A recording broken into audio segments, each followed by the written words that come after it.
a large part of growth of China and India. If you look at the numbers, there I think we can say very good.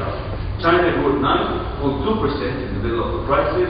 India was growing at 6.8%. But look at Korea, flat. Japan fell by 5%. No, Vietnam managed to grow. So only a few places you can see some decline, not in many other places. But extraordinary growth in China, 10.3, 9.5, 9, India 10.1, 7.8, 7.5. Japan, that's a typical double crisis, went down, recovered 4, went down because of the earthquake and tsunami, expected to go up to a large extent because of the reconstruction effort also, on that side, the 7%. But again, others, Indonesia, Malaysia was very much affected, Philippines very low, Singapore negative, Thailand negative, very strong recovery. So that's what we're seeing, very strong recovery. Okay? So, Australasia, just briefly, Australia was probably the only exception of a high-income industrialized country that managed to grow in the 2009. And that's not, I mean, why you would say, well, maybe the position of where Australia is in the world also has a lot to do. Trade with Asia and all of it, the region. But again, it's not growing very fast now. But let's come to this region, because I think that's clearly, in a way, I want to make the context of how this crisis really affected. But of course, growth in the region was quite strong in 2006, 2007, fell in 2008, 2009. But the latest data of 2010 was 4.4 growth for the region, expected to be approximately 4 in 2001. Clearly, very different effects. We're talking about before, oil exporters or importers. The effects that tend to be very, but clearly, social and political unrest are having an effect, reducing tourism, capital growth, investment in several countries of the region.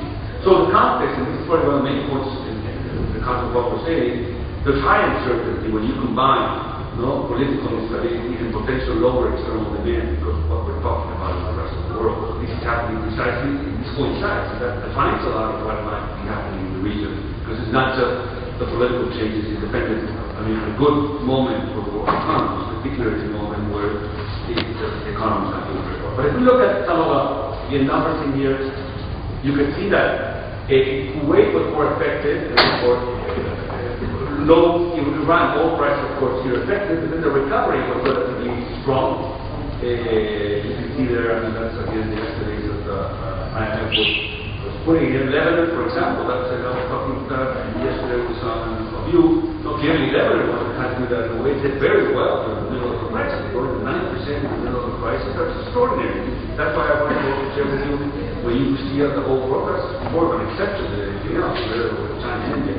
However, right now, at 1.5, and I see how the estimated between 1 and 2, and Larbi has a more updated forecast, but clearly there is an effect here on the whole economic situation and political situation of the region. Now, similar, Qatar, for example, is extraordinary. There's new amounts of gas. That's very much because the new gas that's being exported. But again, you can see very strong, Syria, of course, because it's there. It just went because I think we might be very interested to hear more about. The region is very rapidly, I want to go to the other region, which is North Africa, which again is very similar. I mean, political instability, ongoing conflict, reducing the potential for growth, and very strong slowdown, for example, in Egypt and Tunisia. So that's also expected to some extent given the political situation. But again, the outlook is subject to large downside risks. I mean, trade with, how is that going to be affected with Europe in particular is not doing very well, and with all the local problems. So Chile, you can see in there, keeps on. Region into countries, I guess, you're looking at the board.